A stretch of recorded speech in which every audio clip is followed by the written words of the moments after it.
continue to talk about her. So she continued to stay there. You know, when you're in high school, like, why are you guys talking about me? She continued to stay and completely implode. Had she left in the beginning when she started to feel like she was going to crazy town, we would have talked about it, but it wouldn't have been as bad as her actually imploding. So she was sitting there and she was like, guys, stop, stop. And I was like, go to sleep. Go to sleep, you crazy bitch. Go to sleep. So she didn't want us to, she wanted to go to sleep and leave it. She wanted it to stop. So she started saying, she was eating this M&M, or what was she eating? Jelly beans. So she was eating jelly beans, and she started saying, to break the scene, she started saying, Matt, he's the producer, Matt, because she wanted, and Matt had to come out and say, and just don't make, this does not mean that you don't usually know the cameras aren't there. That's why I say break the scene. When you've had cameras there for 3 hours, you forget the cameras are there, you know? It's like I forget that, like, there's 18, like, we're actually doing this, and you can be recording, like, I'm just talking to you guys now.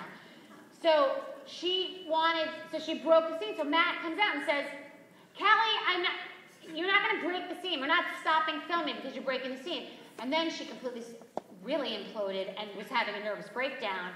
And it was like, we may have to stop Bravo, like the whole entire network. There's a person and she was continued to like rant, and it sounded like someone who was hallucinating, and they had to like, all right, it's over. Which I've never, in the history of reality television, seen them stop a scene. Like, I've never seen it happen, where they want that. This was to like a dangerous, like, lawsuit level, so they stopped it. They stopped filming.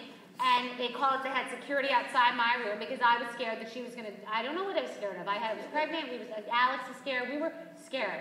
And so the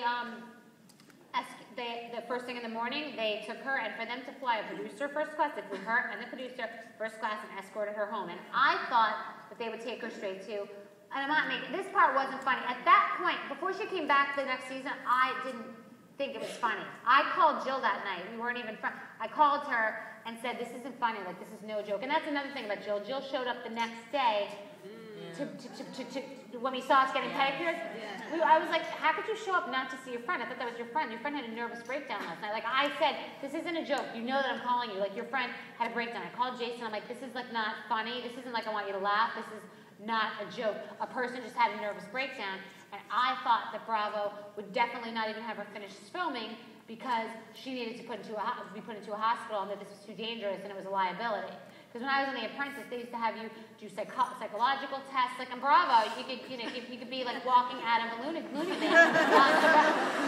And on my life, I said, she will never be on camera. Like, so I thought it was a liability, and I thought it was crazy. And then she came back, so she's a certified, bona fide lunatic. And no one's ever asked that question, so that was a good question. Hi, Bethany. My name is